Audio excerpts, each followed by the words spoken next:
सन्यासी जी ने देखा है तुम मानने ही वाले नहीं, तो उन्होंने योग बल से एक फल प्रकट किया, तपोबल से, और कहा लो योग तो नहीं तुम्हारे पुत्र का, पर मैं ये फल देता हूं, अपनी पत्नी को खिला देना, इससे बड़ा ज्ञानी महात्मा पुत्र पैदा होगा।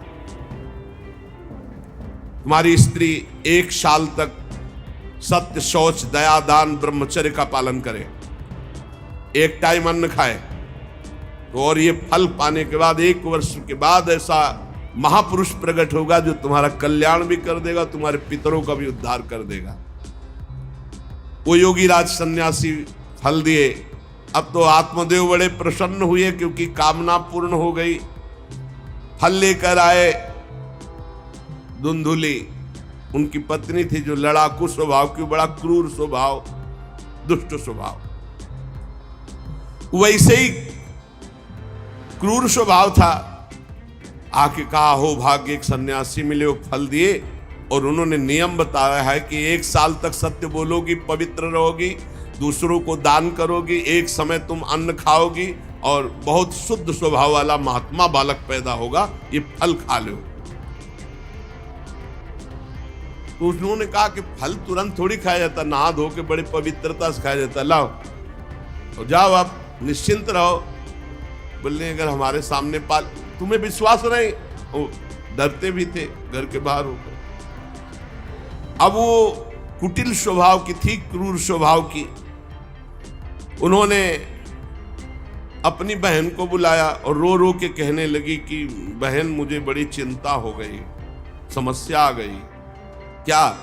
बोले पंडित जी जो ये फल लाए हैं, फल से गर्भ रह जाएगा। पहले तो नियम बता गए हैं कि 1 साल तक झूठ नहीं बोलना, पवित्र रहना है, और दूसरों को दान देना, एक समय अन्न खाना है। अब हम तो बड़ी भयभीत हैं कि जब पेट में गर्भ बढ़ेगा तो भोजन कम हो जाएगा, पेट बढ़ेगा तो भोजन कम हो जाएगा। ये तो मैंने कर नहीं सकती क्योंकि 3 बार तो हमको अच्छा भोजन चाहिए, पंडित जी का 1 बार खाना, ये तो हो नहीं सकता। अच्छा गर्भ बढ़ा, पेट बढ़ा, खाया पिया जाएगा नहीं, बहुत परेशानी उसमें लगेगी, और कहीं दैववश से अगर डाकू आ गए तो भाग भी नहीं पाऊंगी। चलो डाकू ना आए, कहीं आग लग गई घर में, तब तो हम जल के मरी जाएंगे क्योंकि गर्भ पेट में, ये तो हमसे नहीं। और फिर गर्भ निकलते समय सुना बहुत कष्ट होता है, ये सब हमसे नहीं होने वाला। देखो एक क्रूर स्वभाव की नकारात्मक सोच।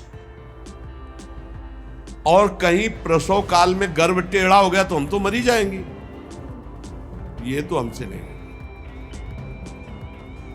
अगर गर्भ हमारा बड़ा होने लगा और घर में ननद आ गई, सब माल मता समेटती रहेगी, हम तो कुछ लड़ ही नहीं पाएंगे क्योंकि लड़ने लायक नहीं रहेंगी। ये सब विचार करके उसका, ये सब हमसे नहीं होने वाला। तो उनकी बहन ने कहा सोच क्यों करती। ठीक इसी समय हमें अनुभव हुआ है 2-4 दिन में, इसी महीने में, कि हमारे पेट में है, तुम हमारे पति को धन दे देना और गर्भवती का नाटक करो, जब हमारे बच्चा होगा हम तुम्हारे यहाँ पहुंचा देंगे, हम अपने यहाँ शोरगुल कर देंगे, बच्चा मर गया, कौन देखने आता है, और पति को पैसा दे देना। हाँ ये तो बढ़िया बात रही, बढ़िया विधान बन गया, जैसे को तैसे मिले तो बढ़िया विधान बन गया।